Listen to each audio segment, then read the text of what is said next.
யாத்திராகமத்தின் புத்தகம் 33வது அதிகாரம். யாத்திராகமம் 33வது அதிகாரம் 19வது வசனம்.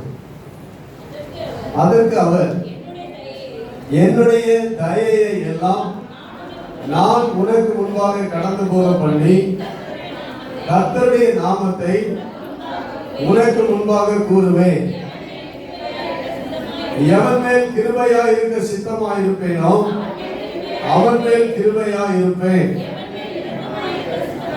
எவன் மேல் இரக்கமாய் இருக்க சித்தமாயிருப்பேனோ அவன் மேல் இரக்கமாய் இருப்பேன். 18வது வசனம். அப்பொழுது அவன், உம்முடைய மகிமையை எனக்கு காண்பித்தருளும் என்றான்.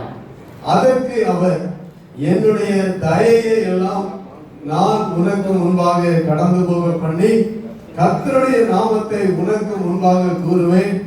எவன் மேல் கிருபையாய் இருக்க சித்தமாய் இருப்பேனோ அவன் மேல் கிருபையாய் இருப்பேன். எவன் மேல் இரக்கமாய் இருக்க சித்தமாய் இருப்பேனோ அவன் மேல இரக்கமாய் இருப்பேன் என்று சொன்னார். இந்த ஆண்டிலும் ஆண்டவருடைய தயையை குறித்ததான வசனங்களை நாம் தியானித்துக் கொண்டு வருகிறோம். இந்த 3வது மாதத்திலும் ஆண்டவருடைய தயையை குறித்து நாம் இந்த வசனத்தில் வாசிக்கிறோம். இந்த யாத்திராகமம் 33வது அதிகாரத்தில் மோசே ஆண்டவரோடு பேசுகிறதை, ஒருவருக்கொருவர் உரையாடல் பண்ணுகிறதை நாம் இங்கே கவனிக்கிறோம். 12வது வசனத்தில் மோசே கர்த்தரை நோக்கி பேசுகிறார். 14வது வசனத்தில் ஆண்டவர் மோசேயை பார்த்து பேசுகிறார். என் சமூகம் உனக்கு முன்பாக செல்லும், நான் உனக்கு இளைப்பாறுதல் தருவேன் என்று பேசுகிறார். இந்த 3வது மாதத்திலும் ஆண்டவருடைய சமூகம் நமக்கு முன்பாக செல்லும். ஆண்டவர் நமக்கு வேண்டிய சமாதானத்தை, ஆறுதலை, ஸ்தோத்திரம் உண்டாவதாக, நிறைவாக அவர் நமக்கு தருவார். அடுத்து 15வது வசனத்திலிருந்து 16வது வசனம் வரைக்கும் மறுபடியும் மோசே, இதோட ஆண்டவர் என் சமூகம் உனக்கு முன்பாக செல்லும் என்று சொன்னார். இதோட தாவீது, இந்த மோசே திருப்தி அடையவில்லை. உங்க சமூகம் எனக்கு முன்னாக சென்றாலும் ஸ்தோத்திரம் உண்டாவதாக, இன்னும் எனக்கு திருப்தி இல்லை. எனவே 16, 17 வசனங்கள்ல ஆண்டவரை பார்த்து 15, 16 வசனங்கள்ல தொடர்ந்து பேசுகிறார். அப்பொழுது 17வது வசனத்துல கர்த்தர் மோசேயை பார்த்து சொல்கிறார், நீ சொன்ன இந்த வார்த்தைப்படியே செய்வேன். என் கண்களில் உனக்கு கிருபை கிடைத்து உன்னை பேர் சொல்லி அழைத்து அறிந்திருக்கிறேன் என்று சொல்கிறார். இதிலேயும் மோசேக்கு திருப்தி இல்லை.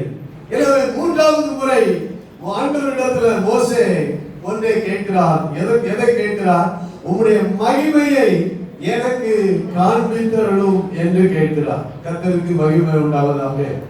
மோசே தேவனுடைய மகிமையை காண வேண்டும் என்கிற ஒரு நியாயமான ஆசை அவனுக்குள்ள இருக்கிறதை அவர் வெளிப்படுத்துகிறதை இந்த வசனம் நமக்கு காண்பிக்கிறது. ஒரு மனிதனுக்கு தேவனை பார்க்க வேண்டும் என்கிற ஒரு ஆசை எதனால வந்தது? மோசேக்கு தேவனுடைய மகிமையை பார்க்க வேண்டும் என்கிற ஆசை எதனால வந்தது என்பதை நாம் முந்தின பகுதிகளில் தியானித்து பார்ப்போம் என்றால், முதல் முறை ஆண்டவர் முட்செடியில, எரிகிற முட்செடியில அக்கினியின் நடுவில் இருந்து மோசையோட தேவன் என்ன செய்தார்? பேசினார். ஒரு முட்செடி, அந்த முட்செடியில தீ எரிகிறது, அதிலிருந்து ஒரு சத்தம் வருகிறது. ஆண்டவர் மோசே மோசே என்று என்ன செய்தார்? கூப்பிட்டு அவனோட பேசினார், அவனை அழைத்தார். சத்தத்தை மாத்திரம் தான் கேட்கிறான், ஆனா உருவத்தை அவனால் என்ன செய்ய முடியவில்லை, பார்க்க முடியவில்லை. தொடர்ந்து ஆண்டவர் அவனோடு கூட பேசுகிறார். நான் இருக்கிறவராக இருக்கிறேன் என்று அவனுக்கு பேசுகிறார். அப்புறம் அவனோடு நான் யெகோவா என்று அவனோடு என்ன செய்கிறார்? பேசுகிறார். அவனை கொண்டு பல அடையாளங்களை, அற்புதங்களை நடப்பிக்கிறார். கூட இருக்கிறது நல்லா தெரிந்து மோசேக்கு. அல்லேலூயா. பேசுகிற சத்தத்தை கேட்கிறான், கூட இருக்கிறத உணர்கிறான். மோசேயின் மூலம் அநேக அற்புதங்கள், அடையாளங்கள் நடக்கிறதை அவன் பார்க்கிறான். மெய்யாகவே யெகோவா தேவன் இருக்கிறார், மெய்யாகவே கர்த்தராகிய தேவன் இருக்கிறார் மெய்யாகவே யாவே இருக்கிறார் என்பது மோசேக்கு தெரிகிறது. சத்தத்தை கேட்கிறான்.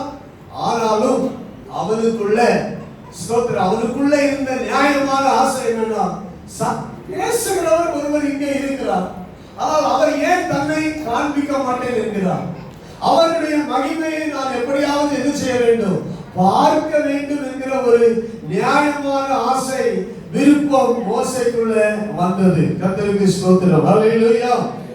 எப்படி இருக்கிறார் என்பதை பார்க்க ஆசைப்பட்டான். 10 வாதைகள் மூலம் ஆண்டவர் கிரியை செய்தார்.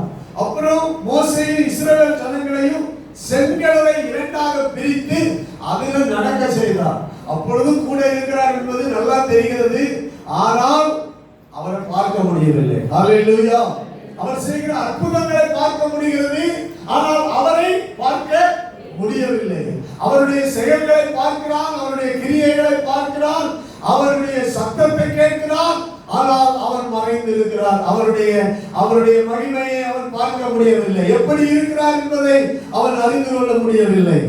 இன்னும் போதாது என்று ஆண்டவர் மோசேயை பார்த்து சொன்னார், நீ சீனாய் மலையில வா, ஏறி வா அப்படின்னு சொன்னார்.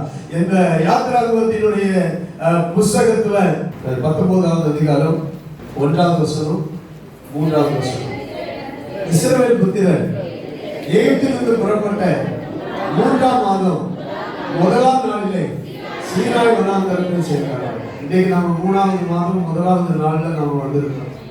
இதை போலவே இஸ்ரவேல் மக்கள் எகிப்தில் தேசத்திலிருந்து புறப்பட்டு 3வது மாதம் 1 நாள்ல எங்க வந்து சேர்ந்தாங்க, சீனாய் வனாந்தரத்துக்கு வந்து சேர்ந்தாங்க. அந்த சீனாய் வனாந்தரத்துல தான் ஆண்டவர் மோசேயை பார்த்து 3வது வசனத்துல சொல்லுகிறார், மோசே தேவனிடத்துக்கு ஏறி போனான். கர்த்தர் மலையிலிருந்து அவனை கூப்பிட்டார். மலையிலிருந்து ஆண்டவர் அவனை கூப்பிடுறாரு, மோசே நீ இப்ப மலைக்கு எதை செய்வா, ஏறி வா அப்படின்னு சொல்லி கூப்பிடுறாரு. மோசே மலைக்கு ஏறி போகிறான். அப்ப சத்தத்தை தொடர்ந்து மோசே கேட்கிறான். தேவனுடைய சத்தம், அந்த சத்தத்தை அவனால் தெளிவாக கேட்க முடிகிறது. அவனோட பேசுகிறவர் ஒருவர் காணாமல் இருந்து அவனோட பேசிக் கொண்டிருக்கிறது அவனால் தெளிவாக கேட்கிறான். மலையில ஏறி வா என்று சொல்லுகிறான். மலையில ஏறி போகிறான். ஆண்டவர் அவனுக்கு அவருடைய வார்த்தைகளை கொடுக்கிறார். ஹல்லேலூயா. இந்த 19வது அதிகாரத்தில் இருந்து கர்த்தருக்கு ஸ்தோத்திரம் உண்டாவதாக 25வது அதிகாரம் வரைக்கும் மலையில முதல் முறை ஆண்டவர் மோசேயோட என்ன செய்கிறார், அதிகமாய் பேசுகிறார். கவனிக்க வேண்டும். ஒரு வார்த்தை 2 வார்த்தை அல்ல. 19வது அதிகாரத்துல இருந்து எத்தனாவது அதிகாரம் வரைக்கும், 24வது அதிகாரம் வரைக்கும் 40 நாள் மலையில மோசே இருக்கிறார். 40 நாள் அளவு ஆண்டவர் அவனோட பேசிக்கொண்டே இருக்கிறார். அவருடைய கற்பனைகளை ஆண்டவர் கொடுத்து கொண்டே இருக்கிறார். ஒரு மனுஷன், சாதாரண ஒரு மனுஷன் ஒரு முறை 2 முறை கேட்கிறதல்ல, 40 நாள் வரைக்கும் ஆண்டவருடைய சத்தத்தை கேட்கிறார். கைகளை உயர்த்தி ஆமென் சொல்லுவோமா? எவ்வளவு அற்புதமான காரியமா இருக்கும். ஆண்டவர் ஒரு மனுஷனை போலவே மோசே ஆகிய மனுஷனோட 40 நாள் தொடர்ந்து பேசி சட்ட திட்டங்களை கொடுத்தார், பிரமாணங்களை கொடுத்தார், 10 கற்பனைகளை கொடுத்தார். மோசே இந்த 40 நாள் மலையில இருந்து அவன் இறங்கி வரும்போது அவன் பிரகாசமுடையவனாக இறங்கி வந்தான். ஹல்லேலூயா. ஸ்தோத்திரம் உண்டாவதாக. அடுத்து 25வது அதிகாரத்துல இருந்து 32வது அதிகாரம் வரைக்கும் அடுத்த பகுதியை நாம பார்க்கிறோம்.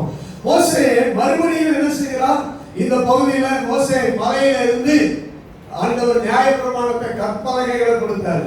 10 கற்பலகைகள் எழுதப்பட்ட 2 கற்பலகைகள். 2 கற்பலகைகளையும் ஆண்டவரிடத்திலிருந்து வாங்கி கொண்டு கீழே இறங்கி வருகிறார். மலையில இருந்து வரும்போது கீழே விக்கிரக ஆராதனை நடக்குது. உடனே மோசே கோபத்துல என்ன பண்றாரு, 2 கற்பலகைகளை என்ன செய்யறாரு, உடைச்சி போட்டுறாரு. ஸ்தோத்திரம். அவருடைய கையில் இருந்தது என்ன, தேவனால் உண்டாக்கப்பட்டு தேவனால் எழுதப்பட்ட 2 கல்லாலான பலகைகள். அதை உடைச்சு போட்டுறாரு. இப்போ கர்த்தருக்கு ஸ்தோத்திரம் உண்டாவதாக. ஆண்டவர் மறுபடியும் கூப்பிடுகிறார், நீ ஒரு பலகையை கற்பலகை நீயே செய்து கொள். இப்பொழுது அந்த கற்பலகையை உருவாக்கி கொண்டு நான் சொல்றேன், மூணாவது முறை மறுபடியும் மலைக்கு ஏறி போகிறதுக்கு முன்னாடி தான் இந்த மோசைக்கு இந்த ஆசையே வந்துச்சு. கைகளை உயர்த்தி அல்லேலூயா சொல்லுவோம். அல்லேலூயா. கவனிங்க, 40 நாள் ஆண்டவரோட இருந்துட்டு இறங்கி வந்த மனுஷனுக்கு ஆசை வருமா வராதா? வருமா வராதா? 40 நாள் தேவனுடைய சத்தத்தை கேட்டுட்டு கீழே இறங்கி வந்திருக்கிறாரு. இப்போ மறுபடியும் எங்க போகணும்? மலைக்கு போகணும். இதே சத்தத்தை மாத்திரம் கேட்டுட்டு வரக்கூடாது, அவரை நாம் பார்த்துட்டு வரணும். கைகளை உயர்த்தி ஆமென் சொல்லுவோமா? இது ஒரு நியாயமான ஆசை. நீங்க உங்களுக்கு எனக்கு கண்டிப்பா ஆண்டவர் டெய்லி உங்ககிட்ட வந்து பேசுறாருன்னா, அநேக முறை அதிகமா பேசுகிறார் என்றால் உங்களுக்கு ஆசை வரதான் செய்யும். பேசுகிறவர் எப்படி இருக்கிறார் என்று நான் பார்க்க கூடாதா என்று உங்கள் எல்லாருக்கும் ஆசை வரும். அந்த ஆசை தான் மோசைக்குள்ள வந்துச்சு. இது நியாயமான ஒரு ஆசை. ஆண்டவர் பேசிக்கிட்டே இருக்கிறாரு. மலையில நாம சத்தத்தை மட்டுமா கேட்கணும், அவரே நான் என்ன செய்யணும்? பார்க்கணும். அவருடைய மகிமையை நான் என்ன செய்யணும்? பார்க்கணும்னு சொல்லி ஆண்டவரிடத்துல கேட்கிறார். இந்த விண்ணப்பத்தை வைக்கிறார். அப்பொழுதுதான் ஆண்டவர் அவனுக்கு 3வது முறை மலையில ஏறி போகும் முன்னாடி ஆண்டவர் அவனுக்கு பேசும்போது சொல்லுகிறார், சொல்கிறோம், நீ உன் ஆசை நல்ல ஆசை, நியாயமான ஆசை, ஆனால் இந்த ஆசை ஆபத்தான ஆசை. சொல்லுங்க, இந்த ஆசை எப்படிப்பட்ட ஆசை? ஆபத்து நிறைந்த ஆசை. நியாயம்தான் ஆசை. தேவனை பார்க்கணும், பேசுகிறவரை பார்க்கணும் என்பது நியாயமான ஆசை. ஆனால் இது ஒரு பெரிய ஆபத்தான ஆசை. கர்த்தருக்கு ஸ்தோத்திரம். அல்லேலூயா. அதுக்குதான் எது தேவை? தயை தேவை. கைகளை உயர்த்தி அல்லேலூயா சொல்லுவோம். ஆண்டவர் சொல்லுகிறார், அதற்கு அவர், என்னுடைய தயையெல்லாம் நான் உனக்கு முன்பாக கடந்து போக பண்ணி கர்த்தருடைய நாமத்தை உனக்கு முன்பாக கூறுவேன். எவன் மேல் கிருபையா இருக்க சித்தமா இருப்பேனோ அவன் மேல கிருபையா இருப்பேன். எவன் மேல இரக்கமா இருக்க சித்தமா இருப்பேனோ அவன் மேல இரக்கமா இருப்பேன்னு சொல்லி நீ என் முகத்தை காண மாட்டாய். ஒரு மனுஷனும் என்ன கண்டு உயிரோட இருக்க கூடாது. அதான் ஆபத்தான ஆசை. நீ என்ன பார்க்கணும்னு ஆசைப்படுற, ஆனா என்ன பார்த்தாலும் என்ன செய்ய மாட்ட? உயிரோட இருக்க மாட்டேன். ஆபத்து நிறைந்தது. நீ உயிரோட வாழ முடியாது. ஆனாலும் பின்னும் கர்த்தர் சொல்லுகிறார், என்னண்டையில ஒரு இடம் உண்டு, நீ அங்கே கண்மலையில நில்லு, என் மகிமை கடந்து போகும். அல்லேலூயா. என் மகிமையை நீ காண்பாய். என் மகிமையை காணணும்னு சொல்லி ஆசைப்படுறியே, என் மகிமையை நீ நான் கடந்து போகும்போது காண்பாய். நான் உன்னை அந்த கண்மலையின் வெடிப்புல வைத்து நான் கடந்து போகும் மட்டும் என் கரத்தினால் உன்னை மூடுவேன். பின்பு என் கரத்தை எடுப்பேன், அப்பொழுது என் பின்பக்கத்தை காண்பாய், என் முகமோ காணப்படாது என்று சொன்னார். அல்லேலூயா. கர்த்தருக்கு ஸ்தோத்திரம். அதே போல மோசே 34வது அதிகாரத்துல 2 கற்பலகைகளை உருவாக்கி கொண்டு அதிகாலையில் ஆயத்தமாகி சீனாய்ங்கிற மலையில ஏறி மலையினுடைய உச்சியில தேவ சமூகத்துல வந்து நின்றான். 3வது வசனம். 4வது வசனத்துல மோசே சீனாய் மலையில ஏறினான். 5வது வசனத்துல கர்த்தர் ஒரு மேகத்துல அந்த மலையின் மேல வந்து என்ன செய்தான்? இறங்கினான். அவன் அருகே நின்றான்.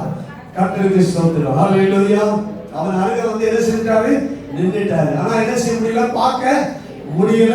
ஆண்டவருடைய சத்தத்தை கேட்க முடிகிறது. ஆண்டவர் அவனுடைய அருகில வந்து நின்றார்.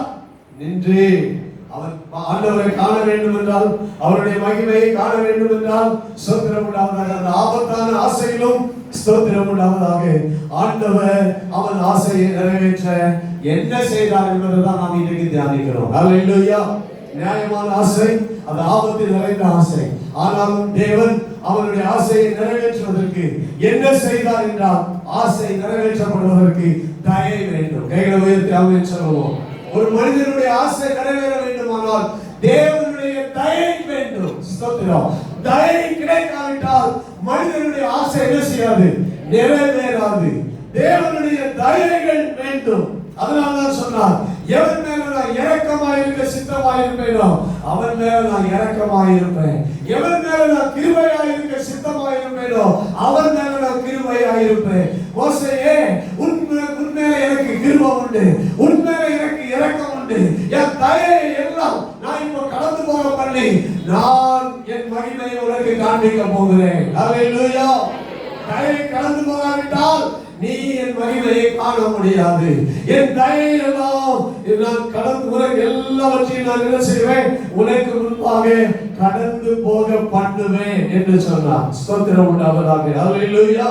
ரோமர் 9வது அதிகாரம் 15-16 வசனங்கள். ரோமர் 9வது அதிகாரம் 15-16 வசனங்கள். சீக்கிரமா வாசிங்க. அவன் மோசேயை நோக்கி, எவன் மேல் இரக்கமாய் இருக்க சித்தமாய் இருப்பேனோ அவன் மேல இரக்கமாய் இருப்பேன், எவன் மேல உருக்கமாய் இருக்க சித்தமாய் இருப்பேனோ அவன் மேல உருக்கமாய் இருப்பேன் என்றார். ஹல்லேலூயா. கர்த்தருக்கு ஸ்தோத்திரம் உண்டாவதாக. யார் மேல இரக்கமோ அவன் மேல இரக்கம் வரும். ஆண்டவருடைய சித்தம், ஆண்டவருடைய இரக்கம், ஆண்டவருடைய உருக்கம், ஆண்டவருடைய கிருபை ஸ்தோத்திரம் உண்டாவதாக. ஆண்டவருடைய தயை அவருக்கு முன்பாக, ஆண்டவருக்கு முன்பாக கடந்து போனது. கர்த்தருக்கு ஸ்தோத்திரம் உண்டாவதாக. ஹல்லேலூயா. தயைகள் கடந்து போனது. கர்த்தருக்கு ஸ்தோத்திரம் உண்டாவதாக. தயைகள் கடந்து போனது. அவருடைய தயை என்றால் என்ன? அவருடைய இரக்கம். அவருடைய தயை என்றால் என்ன? அவருடைய உருக்கம். அவருடைய தயை என்றால் என்ன? அவருடைய கிருபை. அவருடைய தயை என்றால் என்ன? அவருடைய சாந்தம். அவருடைய தயை என்றால் என்ன? அவருடைய பொறுமை. அவருடைய தயை என்றால் என்ன? அவருடைய அன்பு. அவருடைய தயை என்றால் என்ன? அவருடைய சத்தியம். ஹல்லேலூயா.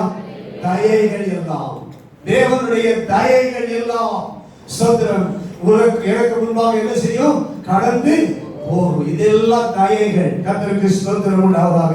அன்பு என்பது ஒரு தேவனுடைய தயை. கிருபை என்பது ஒரு தேவனுடைய தயை. ஸ்தோத்திரம். உருக்கம் என்பது தேவனுடைய தயை.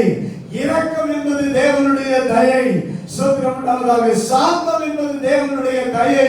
நீடிய பொறுமை என்பது தேவனுடைய தயை. சத்தியம் என்பது தேவனுடைய தயை. கர்த்தருக்கு ஸ்தோத்திரம் உண்டாவதாக. இந்த அத்தனை தயையும் இந்த முன்பாக போனாதான் இந்த மோசே பிழைக்க முடியும். கைகளை உயர்த்தி சொல்லுவோம். இந்த தயையெல்லாம் கர்த்தருக்கு அவனுக்கு முன்பாக, கர்த்தருக்கு முன்பாக போனாதான் மோசே பிழைக்க முடியும். அல்லாட்டா மோசே பிழைக்க முடியாது. உங்களுக்கு எனக்கும் தயை தேவை. ஹல்லேலூயா. தேவனுடைய இரக்கம் தேவை, தேவனுடைய கிருபை தேவை, தேவனுடைய உருக்கம் தேவை, தேவனுடைய அன்பு தேவை, தேவனுடைய பொறுமை தேவை, தேவனுடைய சாந்தம் தேவை. எல்லா தயவும் நமக்கு தேவை. எல்லா தயையும் நமக்கு தேவை. இந்த 3வது மாதத்தில் அருமையான தேவனுடைய சனங்களே, இந்த தயை நமக்கு இருந்தால் நம்முடைய ஆசைகளை இந்த 3வது மாதத்தில் தேவன் நிறைவேற்ற முடியும். ஹல்லேலூயா. நம்முடைய தேவனை பார்க்கிற ஆசை, அவருடைய மகிமையை பார்க்கிற ஆசை மாத்திரமல்ல, நம்முடைய எல்லா விருப்பங்களையும் கர்த்தர் நிறைவேற்றுவார். ஹல்லேலூயா. ஆமென். கர்த்தருக்கு ஸ்தோத்திரம் உண்டாவதாக. இது யாத்திராகமம் 34வது அதிகாரத்துல 5வது வசனத்துல பார்க்கிறோம். கர்த்தர் ஒரு மேகத்துல இறங்கி அவர் அருகே நின்று கர்த்தருடைய நாமத்தை கூறினார். கர்த்தருடைய நாமத்தை கூறினார். கர்த்தருடைய நாமம் முதலாவது கூறப்பட்டது. கர்த்தருடைய நாமம் முதலாவது கூறப்பட்டது. பெயரை கவனிங்க. ஒருவருடைய பெயரை சொன்னாலே அவருடைய குணாதிசயம் என்ன செஞ்சிடும் சொல்லுங்க. எல்லாருக்கும் தெரியும். கர்த்தருக்கு ஸ்தோத்திரம். ஒரு நபருடைய பெயர் சொல்லும் போது அவர் எப்படிப்பட்டவர் என்பதை நாம் என்ன செய்திருக்கிறோம், அறிந்து கொள்ள முடிகிறது. ஹல்லேலூயா. ஒரு அரசியல்வாதி பெயரை சொன்னா உங்களுக்கு எப்படி தெரியும்? அவர் எப்படிப்பட்டவர் உங்களுக்கு தெரியுமா தெரியாதா? சொல்லுறோம். நீங்க நல்லா பழகி இருக்கிற ஒரு நபருடைய பெயரை சொன்னா அவர் எப்படிப்பட்டவர் என்பது உங்களுக்கு தெரியும். இப்போ கர்த்தர் சொல்கிறார், அவருடைய பெயரை முதலாவது சொல்லுகிறார். என்ன பெயர்? அவருடைய பெயரை அவரே சொல்றாரு. அவன் சொல்லுங்க. ஹல்லேலூயா. யார் பேசுகிறாரோ, அவரை யாரை பார்க்கணும்னு விரும்புகிறானோ, எந்த மகிமையை, யாருடைய மகிமையை பார்க்கணும்னு விரும்புகிறானோ அவரே அவருடைய பெயரை சொல்லுகிறார் முதலாவது. அப்படின்னு சொல்லுவோமா? ஹல்லேலூயா. நம்முடைய தேவன் அவருடைய பெயரை முதலாவது முன்ன நிறுத்துகிறார். கர்த்தருக்கு ஸ்தோத்திரம். ஏன் அவருடைய பெயரை முன்ன நிறுத்துகிறார் என்றால், என் பெயர்ல எல்லாமே இருக்குது. கர்த்தருக்கு ஸ்தோத்திரம். அவருடைய நாமத்துல எல்லாமே இருக்குது. ஸ்தோத்திரம். யாவே என்றால் யெகோவா என்றால், எல்சடா என்றால் யெகோவா என்றால், எபினேசர் என்றால், அவருடைய நாமங்கள் எல்லாமே அவருடைய குணாதிசயங்கள், அவருடைய தன்மைகளை, அவருடைய அடையாளங்களை குறிப்பிடுகிறது. ஹல்லேலூயா. பெயரை சொன்னா எதை காண்பிக்கிறது? அவருடைய அடையாளம். பெயர் தான் அவருடைய அடையாளம், பெயர் தான் அவருடைய குணாதிசயம், பெயர் தான் அவருடைய தன்மைகள். கர்த்தருக்கு ஸ்தோத்திரம். முதலாவது அவர் பெயரை நான் சொல்லுவேன். அவருக்கு முன்பாக அவருடைய நாமத்தை, கர்த்தருடைய நாமத்தை கூறினார். கர்த்தருடைய நாமத்தை கூறினார். அவருடைய நாமத்தை கூறின பிறகு கர்த்தருக்கு ஸ்தோத்திரம், குணாதிசயங்களை குறிக்கிற அந்த பெயர் நான் கர்த்தர் கர்த்தர் கர்த்தர் என்கிற அந்த சத்தம் அங்கே எழுகிறது. ஹல்லேலூயா. யார் போறது? யார் இப்ப கடந்து போக போறாரு? கர்த்தர். அந்த கர்த்தர் கர்த்தர் கர்த்தர் என்கிற அந்த சத்தம், அந்த வார்த்தை, அவருடைய நாமம் அங்கே அங்கே அந்த சத்தம் கேட்டுக்கொண்டே இருந்தது. கர்த்தர் கர்த்தர் கர்த்தர். ஹல்லேலூயா. இப்ப கடக்க போகிறது யாரு? கர்த்தர். அவர் கர்த்தர் கர்த்தர் கர்த்தர் கர்த்தர் என்கிற சத்தம் அங்கே ஓங்கி தொலைக்கிறது. கர்த்தருக்கு மகிமை உண்டாவதாக. ஹல்லேலூயா. ஸ்தோத்திரம் உண்டாவதாக. இரண்டாவது அவர் அங்கே பார்க்கிறோம்.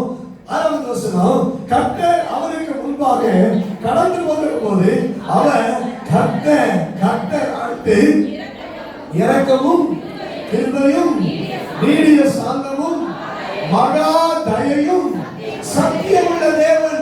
இந்த சத்தம் இரண்டாவது வருகிறது. இரக்கம் இரக்கம் உருக்கம் உருக்கம் கிருபை கிருபை. இந்த சத்தியம் ஸ்தோத்திரம் உண்டாவதாக.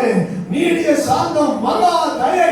அப்படின்னு அவருடைய குணாதிசயங்களை, அவருடைய தயையெல்லாம் இரண்டாவது கடந்து போகுது. ஹல்லேலூயா. இரண்டாவது இந்த சத்தம் கேட்கிறது. ஓ கிருபை கிருபை, இரக்கம் உள்ளவர், கிருபை உள்ளவர், சாந்தம் உள்ளவர், தயை உள்ளவர், மகா தயை உள்ளவர். இதுதான் தயைகள். கர்த்தருக்கு ஸ்தோத்திரம். இந்த பெரிய தயை, இந்த மகா தயை கர்த்தருக்கு மகிமை உண்டாவதாக. இது எல்லாம் கடந்து போகுது. அவர் சொல்ல சொல்ல எது போகுது? இரக்கம் சொல்லும்போது எது போகுது? சொல்லுங்க. இரக்கம் உள்ளவர் சொல்லும்போது என்ன போகுது? இரக்கம் போகுது. கிருபை உள்ளவர் என்று சொல்லும்போது எது கடந்து போகுது? கிருபை கடந்து போகுது. ஸ்தோத்திரம் உண்டாவதாக. நீடிய சாந்தம் என்று சொல்லும்போது எது கடந்து போகுது? அவருடைய சாந்தம். ஸ்தோத்திரம் உண்டாவதாக. நீடிய சாந்தம் ஆங்கிலத்தில் எழுதிருக்கு slow to anger. கோபப்படுகிறதுக்கு தாமதமானவர். கைகளை உயர்த்தாமல் சொல்லுவோம். அப்படி அவருடைய தயைகள் எல்லாமே, அவருடைய குணாதிசயங்கள் எல்லாமே ஒன்றன் ஒன்றாக தயைகள் கடந்து கொண்டே இருந்தது. கர்த்தருக்கு மகிமை உண்டாவதாக. மகா தயை, சத்தியம், இதெல்லாம் இரக்கம் எல்லாமே கடந்து சென்று கொண்டே இருந்தது. ஹல்லேலூயா. ஸ்தோத்திரம். சில வசனங்களை உங்களுக்கு காண்பிக்க விரும்புகிறேன். கர்த்தருக்கு ஸ்தோத்திரம் உண்டாவதாக. அடுத்து 7வது வசனத்தில் வாசிப்போம். 34:7. 1000 தலைமுறைகளுக்கு இந்த வார்த்தை சொல்லிட்டது. அவர் எப்படிப்பட்டவர்? இரக்கம் உள்ளவர். அவர் எப்படிப்பட்ட இரக்கம் உள்ளவர்? 1000 தலைமுறைகளுக்கு இரக்கத்தை காக்கிறவரா. கைகளை உயர்த்தி ஆண்டவரை மகிமைப்படுத்துவோமா? நம்முடைய தெய்வம் எப்படிப்பட்ட தெய்வம்? அவர் காண முடியாதவராக இருந்தாலும் அவருடைய தயை எப்படிப்பட்ட தயை? 1000 தலைமுறை கொண்டு இரக்கத்தை காக்கிறவர். கைகளை தட்டி இயேசுவா, 1000 தலைமுறை கொண்டு இரக்கத்தை காக்கிற தயை உள்ளவர். ஹல்லேலூயா. இங்க தலைமுறையில இரக்கத்தை காக்கிறவர். எங்களுக்கு பின்னாடி வருகிற தலைமுறையில, எங்க பிள்ளைகள் தலைமுறையில நீ இரக்கத்தை காக்கிறவர். 1000 தலைமுறை வரைக்கும், எங்க குடும்ப தலைமுறைகள் வரைக்கும் நீ இரக்கத்தை காக்கிறவர். இரக்கம் வச்சா அந்த இரக்கம் கடைசி வரைக்கும் போகும். ஹல்லேலூயா. அதுதான் தயை. கர்த்தருக்கு மகிமை உண்டாவதாக. கர்த்தருக்கு ஸ்தோத்திரம். அடுத்து அக்கிரமத்தையும் மீறுதலையும் பாவத்தையும் மன்னிக்கிறவர். அக்கிரமத்தையும் பாவத்தையும் மீறுதலையும் மன்னிக்கிறவர். எவ்வளவு நம்முடைய தேவன். அவருடைய தயையை கவனிங்க. மோசே, நீ என் முகத்தை பார்க்க ஆசைப்படுறேன், என் மகிமையை காண ஆசைப்படுறேன். ஸ்தோத்திரம் உண்டாவதாக. நான் எப்படிப்பட்டவர்? மன்னிக்கிறவர். ஹல்லேலூயா. அதனாலதான் நான் என் தயையெல்லாம் உனக்கு முன்பாக, எனக்கு முன்பாக நான் என்ன செய்ய போறேன்? கடந்து போக பண்ண போறேன். மன்னிக்கிறவர்ங்கிற நிலைமையில நான் போனாதான் நீ என்ன செய்ய முடியும்? பிழைக்க முடியும். நாம் மன்னிக்கிறவர்.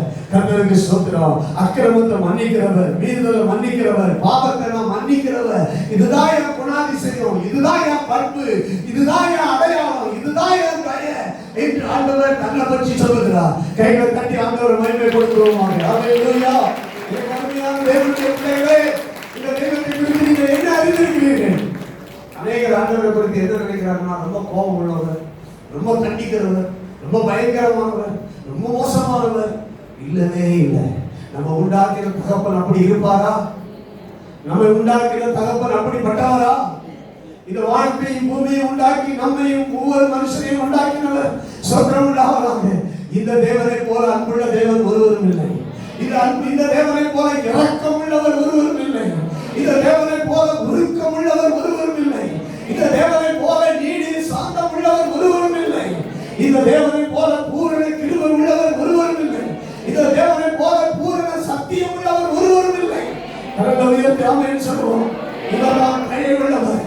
இவர் மன்னிக்கிறதுக்கு தயை உள்ளவர். அக்கிரமத்தை மன்னிக்கிறவர். நீ எந்த அக்கிரமம் பண்ணினாலும், நீ எந்த பாவம் பண்ணினாலும், நீ எந்த மீறுதல் பண்ணினாலும் அதையெல்லாம் மன்னிக்கிறவர். கர்த்தருக்கு ஸ்தோத்திரம் உண்டாவதாக. ஹல்லேலூயா. அந்த மன்னிப்பெல்லாம் கடந்து போனது. கர்த்தருக்கு ஸ்தோத்திரம் உண்டாவதாக. இப்படி இவர் சொன்ன பொழுது மோசே தரை மட்டும் குனிந்து கர்த்தரை பணிந்து கொண்டான். ஹல்லேலூயா.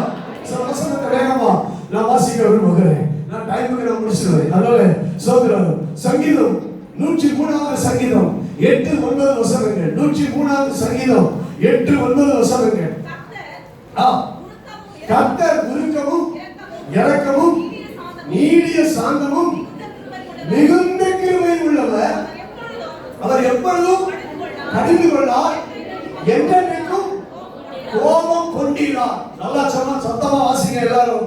நம்ம தேவனை குறித்த குணாதிசயம் என்ன? நம்முடைய தேவன் எப்படிப்பட்டவர்? வாசிங்க மறுபடியும் எல்லாரும் சத்தமா வாசிப்போம். கர்த்தர் உருக்கமும் இரக்கமும் நீடிய சாந்தமும் மிகுந்த கிருபை உள்ளவர். அவர் எப்பொழுதும் கடிந்து கொள்ளார், என்றைக்கும் கோபம் கொண்டிருக்கிறார். ஆமென். அவர் நம்ம கோபம் வைக்காதவர். எவ்வளவு நல்ல தேவன். ஹல்லேலூயா. கோபம் வைக்காதவர். அவர் என்றைக்கும் கோபம் கொண்டிருக்கிறார். அவர் நம்முடைய பாவங்களுக்கு தக்கதாக நமக்கு செய்யாமலும், நம்முடைய அக்கிரமங்களுக்கு தக்கதாக நமக்கு சரி கட்டாமலும் இருக்கிறார். நம்ம செய்த தப்புக்கு அவர் சரியா செஞ்சா நமக்கு இருக்கவே மாட்டோம், பிழைக்கவே மாட்டோம். ஆனா ஆண்டவர் அப்படி செய்கிறதே இல்லை. எவ்வளவு அன்புள்ள தேவன், எவ்வளவு இரக்கம் உள்ள தேவன், கோபம் வையாதவர், கடிந்து கொள்ளாதவர். ஸ்தோத்திரம் உண்டாவதாக. ஹல்லேலூயா. ஆமென். கர்த்தருக்கு ஸ்தோத்திரம். சங்கீதம் 86:15. சங்கீதம் 86:15 வேகமா. ஆனாலும் நீ மனவுருக்கமும் இரக்கமும் நீடிய பொறுமையும் பூரண கிருபையும். ஆமென். கர்த்தருக்கு ஸ்தோத்திரம். யோவேல் 2வது அதிகாரம் 13வது வசனம். ஒரு சில வசனங்கள் மாத்திரம் வேகமா வாசிப்போம். யோவேல் 2:13. யோவேல் 2:13.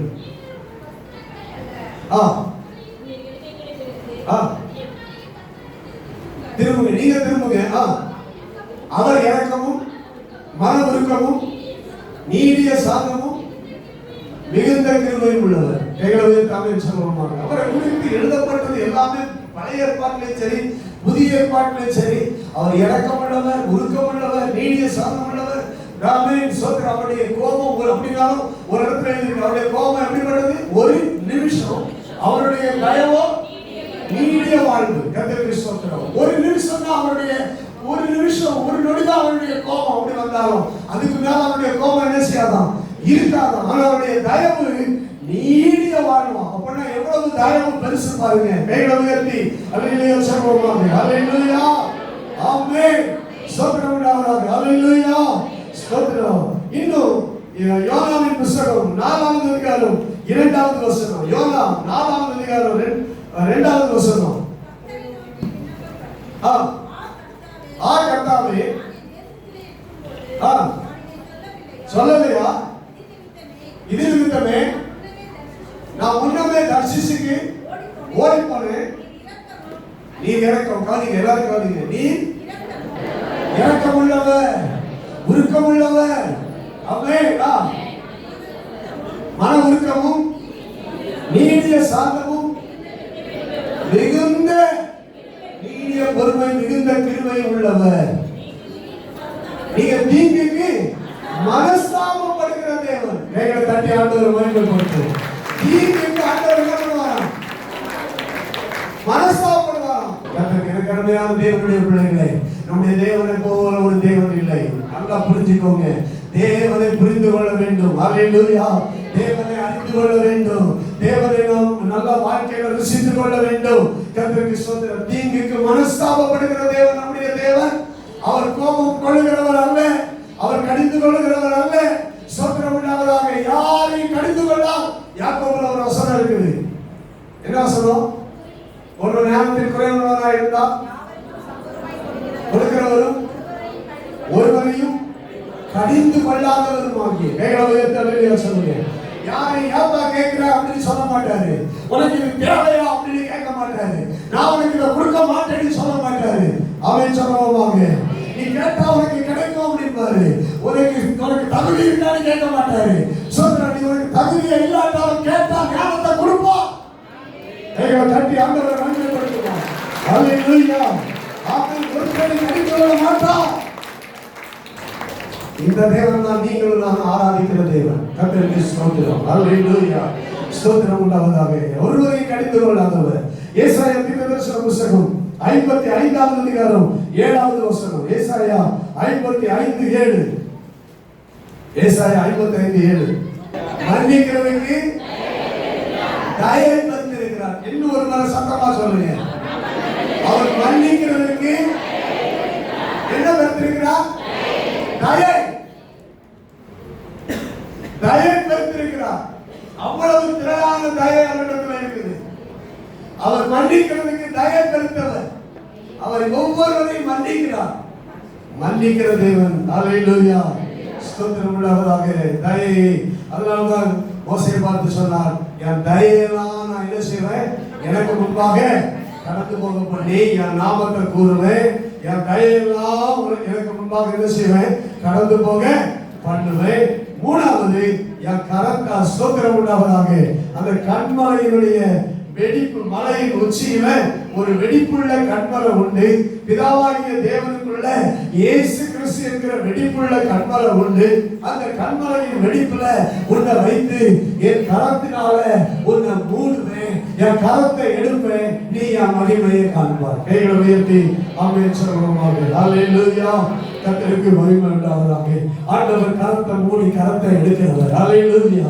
அவருடைய கரம் நம்மை ஸ்தோத்திரம் நம்மையில மூடி இந்த 3வது மாதத்துல அவர் தன்னுடைய கரத்தை எடுக்கும் போது அவருடைய மகிமையை காணும்படி ஆண்டவர் செய்கிறார். அல்லேலூயா.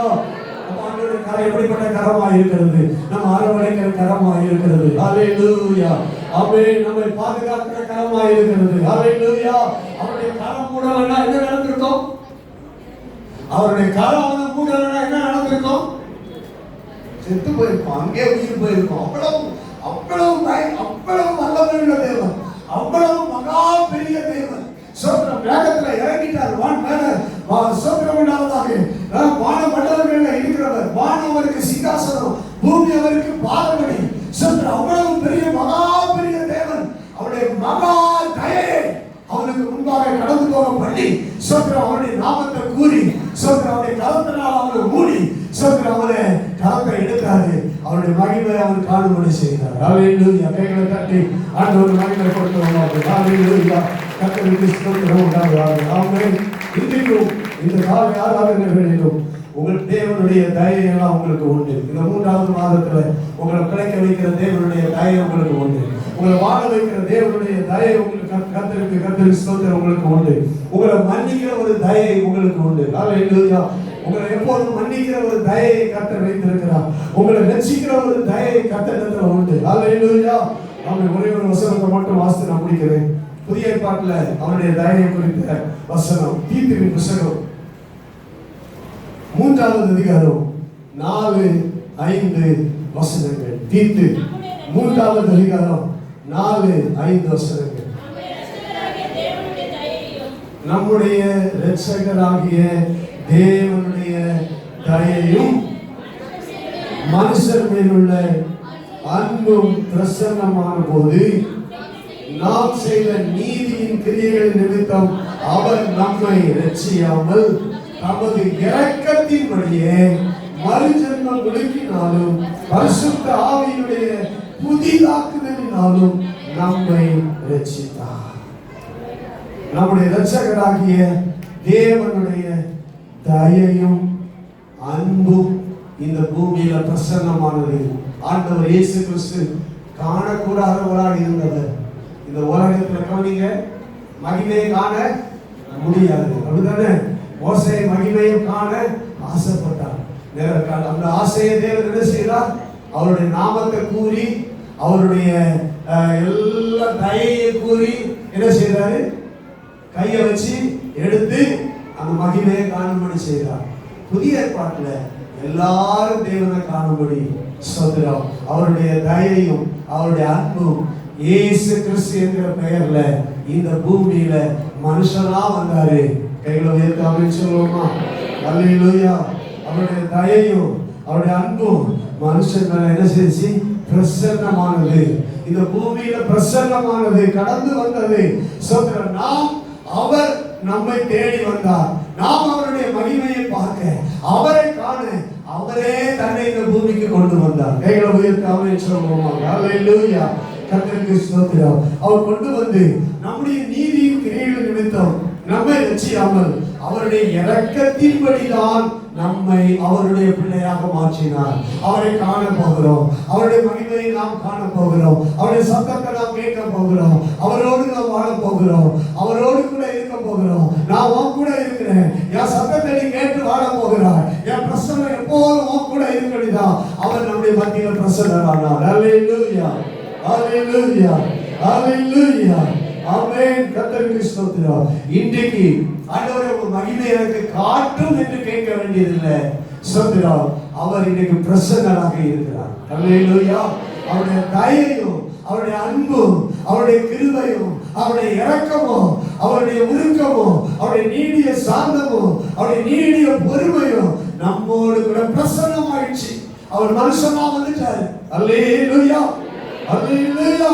காணக்கூடாதவராக இருந்தவர், கண்டால் செத்து போவோம், அப்படிப்பட்டவர் இந்த பூமியில மனுஷனா வந்து மனுஷனா வாழ்ந்து நமக்காக சிலுவையில ரத்தத்தை சிந்தி அவருடைய ரத்தம் நம்முடைய பாவத்தை மன்னிக்கிறதுக்கு, அவருடைய இரக்கம் நம்முடைய பாவத்தை மன்னிக்கிறதுக்கு, அவருடைய தயை நம்முடைய மீறுகளை மன்னிக்கிறதுக்கு எல்லா தயையும் நமக்காக கொடுத்துட்டு சுதந்திரமுள்ளவராக இன்னைக்கு அவர் பரலோகத்தில் வீற்றிருக்கிறார். அல்லேலூயா. அவரை எல்லா தயையும் அவர் நமக்கு கொடுத்திருக்கிறார். இன்னைக்கு மனுஷனுக்கு எல்லா தயையும் உண்டு. தேவனோடு கிட்டி நெருங்கி சேர எல்லா தயையும் உண்டு. எல்லா தயையும் கட்டணம் கிடைக்க உதவி செய்திருக்கிறார். அவருடைய அன்பு கிடைத்திருக்கிறது, அவருடைய கிருபை கிடைத்திருக்கிறது, அவருடைய தயை கிடைத்திருக்கிறது. இந்த தயை பெற்றவர்களாய் நாம் வாழும்போது நம்முடைய ஆசை இன்னும் நிறைவேறும். கைகளை உயர்த்தி அப்படின்னு சொல்லுவோம். அதனால் இன்னைக்கு நான் உங்களோட சொல்லுகிறேன், ஒவ்வொரு நாளும் தேவனுடைய தயை நீங்கள் பெற்றுக் கொள்ளுங்க, தேவனுடைய இரக்கத்தை பெற்றுக் கொள்ளுங்க, தேவனுடைய உருக்கத்தை பெற்றுக் கொள்ளுங்க, தேவனுடைய அன்பை பெற்றுக் கொள்ளுங்க, தேவனுடைய அந்த மன்னிப்பை பெற்றுக் கொள்ளுங்க. ஆண்டவர்கள் எல்லா அந்த தயையை பெற்றுக் கொள்ளும் பொழுது உங்கள் ஆசைகள் இந்த 3வது மாதத்தில் நிறைவேறும், உங்கள் விருப்பங்கள் நிறைவேறும், உங்கள் ஜெபங்கள் கேட்கப்படும். கர்த்தர் உங்களுக்கு நீங்கள் கேட்கிற காரியத்துக்கு கர்த்தர் பதில் தருவார். அல்லேலூயா. மோசேக்கு கேட்கிற அந்த மகிமையை காண விரும்பின பொழுது ஆண்டவர் அவருக்கு எல்லா தயையும் கடந்து போகப்பட்டு அவருக்கு வெளிப்படுத்தினதை போல, அவருக்கு ஆசையை நிறைவேற்றினதை போல, நியாயமான ஆசையை நிறைவேற்றினதை போல, சோதரம் உண்டாவதாக அந்த ஆபத்து நிறைந்த ஆசையை நிறைவேற்றினதை போல இந்த 3வது மாதத்தில் உங்கள் நியாயமான விருப்பங்களை, உங்கள் நியாயமான ஜெபங்களை, உங்கள் நியாயமான ஆசைகளை உங்கள் வாழ்க்கையில் சுதந்திரம் உண்டாவதாக ஆண்டவர் நிறைவேற்றுவார். ஆண்டவர் உங்களை ஆசீர்வதிப்பார், உங்களை மன்னித்து இன்னும் இரக்கமாக இருந்து உங்களை ஆசீர்வாதமாய் வைப்பார். ஆண்டவர் உங்களை ஆசீர்வதிப்பாராக. எல்லா மகிமையும் அவர் ஒருவருக்கே உண்டவராக. அவர் ஒருவரே கர்த்தர். அல்லேலூயா. அவர் கர்த்தர். கர்த்தர் என்கிற பெயர் இருக்கிறது. அந்த கர்த்தர் என்கிற பெயருக்கு உரிய அம்சம், அந்த குணாதிசயம் அவரிடத்தில் மாத்திரம்தான் உண்டு. எந்த மனுஷனிடத்திலும் இப்படிப்பட்ட குணாதிசயங்கள் கிடையாது. அல்லேலூயா.